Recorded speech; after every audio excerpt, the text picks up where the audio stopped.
It was raining hard in downtown Chicago when Daniel Carter walked into the towering glass building of Grayson Tech. His flannel shirt was still damp, his jeans worn from years of labor, and his boots echoed against the marble lobby floor as he approached the front desk. "I'm here about the maintenance job," he said quietly, holding out a folded resume.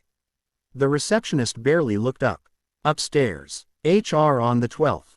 Daniel nodded and stepped into the elevator, his mind racing. He wasn't here for just any job. He was a single dad, desperate. His daughter, Ava, needed therapy he could no longer afford. Every door he knocked on was locked, until this one. Meanwhile, on the 18th floor, Elena Grayson, daughter of tech billionaire Victoria Grayson, sat silently in her wheelchair, staring out at the rain-streaked windows. 6 months ago, an accident had changed everything. One reckless driver, one split-second collision, and her legs no longer moved. Neither did her spirit. Victoria, usually a force of nature, had been shattered watching her once vibrant daughter shrink into silence. No therapy had worked, no specialist, no surgeon, no amount of money had brought back the light in Elena's eyes. And now, Victoria poured herself into work while Elena spent her days alone, hidden away in a suite built just for her on the top floor. That afternoon, fate took a turn. The HR director introduced Daniel to his new job, a janitorial and maintenance position. Low pay, late hours, but steady. He accepted it with quiet gratitude. The first time Daniel saw Elena, it was by accident. He was fixing a leak in a hallway pipe when he heard soft piano music from an open room. Peeking inside, he saw her, pale, motionless, playing notes that trembled like her soul. He didn't say anything that day. He just stood in the hallway until the music stopped. But the next evening, he brought Ava with him. She had nowhere else to go, and he couldn't afford a sitter. Ava was 8, full of energy, and when she heard the piano, she tugged at her father's sleeve. "Can I go see who's playing?" Before Daniel could stop her, she was already at the door. "Hi," Ava said, standing in front of Elena's wheelchair with the openness only a child could carry.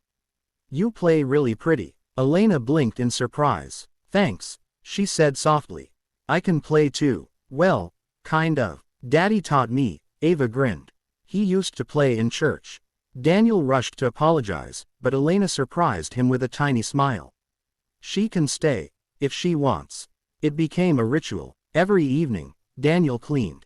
Ava and Elena talked, played, laughed. Sometimes, Ava brought crayons. Other times, Elena helped her write little songs. Daniel never expected anything from it. He just watched from the sidelines as his daughter did what no specialist could. She made Elena feel human again. And slowly, things began to change. Elena started sitting up straighter. Her laughter returned. She asked to be wheeled to the company garden.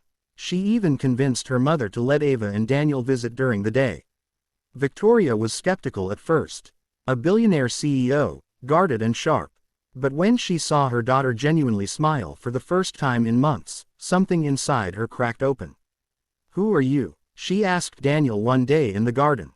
He didn't puff up. He didn't pretend. "Just a dad, trying to do right by my girl." She studied him, noticing the calluses on his hands, the kindness in his eyes. "You've done more than any doctor," she murmured. Then came the turning point. One evening, as Ava and Elena played a clapping game, something incredible happened. "I felt that," Elena whispered. Everyone froze. "What do you mean?" Victoria asked. Elena's hand trembled. "A tingle in my foot." It wasn't a miracle,